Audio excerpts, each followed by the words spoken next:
close attention because I'm only going to say this once. Jacque Reid, inside her story. From our New York studios up in Harlem, Jacque Reid goes inside her story. Good morning, Jacque. Good morning, Tom. Good morning, Sybil. Happy Friday, everybody. Hey, Tom, recently there have been these headlines that an estimated 64,000 black women and girls have been reported missing. Yet we are still not seeing this handled as a major story in mainstream media. So what is going on with the numbers, and why is the story not getting more attention? I'm going inside her story with the founders of the Black and Missing Foundation, Natalie Wilson and Derrica Wilson. Good morning, ladies. Good morning, everyone. So, Derrica, let me start with you. Let's talk about the numbers that we're seeing. Some journalists are saying that the hard data is not there to support the numbers, so they are hesitant to do the story. Are these numbers accurate? Yes, these numbers are accurate. The Black and Missing Foundation, we receive our statistics from the FBI annually. And so the information that is put out there, just doing the math, it speaks. That's exactly what it is. The numbers are the numbers. Well, and Jacque, to piggyback on what Derrica said, last year the FBI reported that there were about 600,000 people reported missing in the U.S.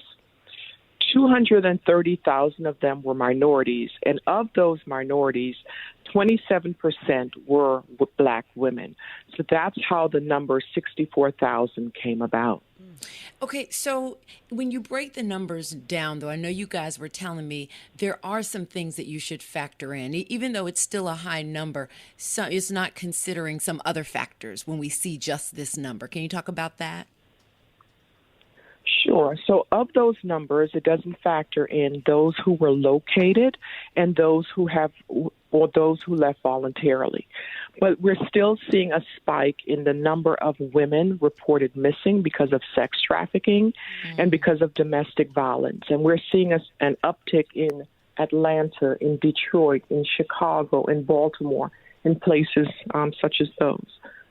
Yeah, and those factors don't change that number that drastically. So it still begs the question, why is this not being reported in the media?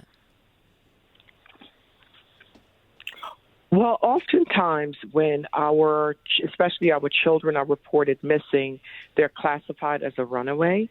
And if you're classified as a runaway, you do not receive any type of media coverage or the Amber Alert.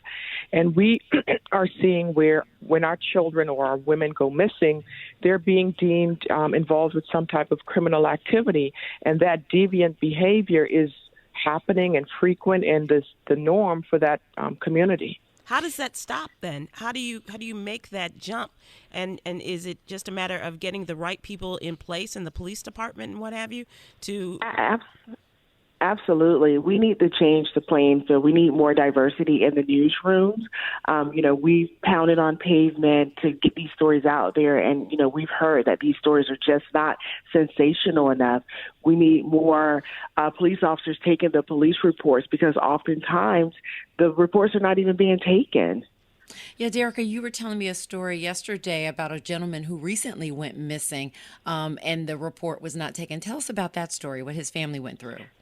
Yes, the family reached out to us. This is a military veteran who went missing, and they went out to get some help for him because he had a mental breakdown. They took him to the hospital, and he actually left. And so the hospital called law enforcement to come up to do a report because he is mentally unstable, and he went missing.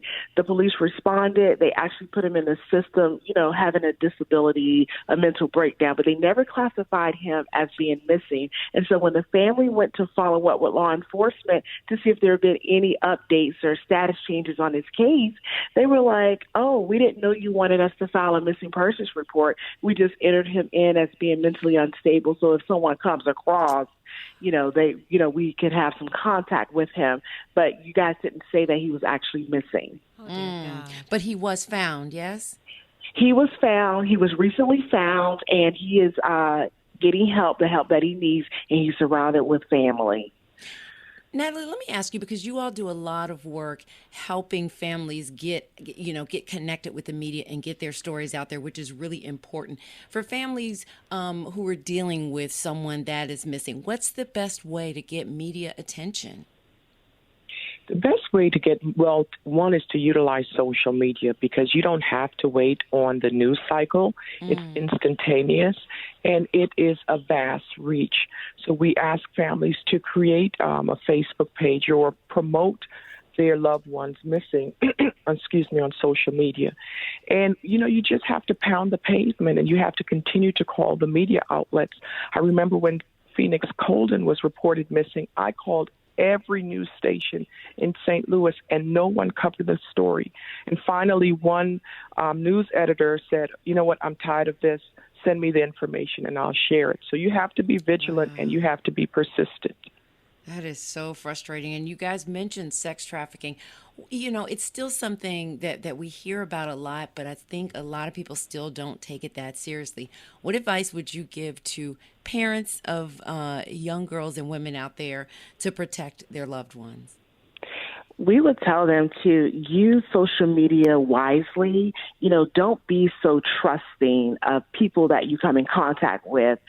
Meet people in public spaces. Don't go to their homes. Don't invite them to your homes. So I think it's a misconception. People think that human trafficking is just happening in other countries. It is a multi-billion-dollar industry happening right here on U.S. soil, right in our own backyards. You said dating apps, too, we should be careful with, yes? Absolutely. Dating apps, predators are preying. Even these Xbox and PlayStations, kids are always on there. They're always on there playing games, and people mask themselves, so they're hiding behind these screens. So we have to be very careful and exercise vigilance. And parents need to not be so concerned about protecting their kids' privacy and really stepping up and monitoring. We need parents to stop being their children's friend and be their parents. Be the nosy parent. Look at everything that they're doing. Mm-hmm. And is there an age range for this? Or do you go to a certain age, or is it all the way from birth to whatever as far as the missing and reporting them to you guys? We all, men, women, and children. There was a horrific case in Dallas area where a black man, a Navy veteran, missing for 3 years. His family said they couldn't afford a private detective to find him, and he had been dead for 3 years in his apartment. Oh my God! And it's horrific, and because he was a grown man and they weren't taking the report, and the family couldn't afford to find him.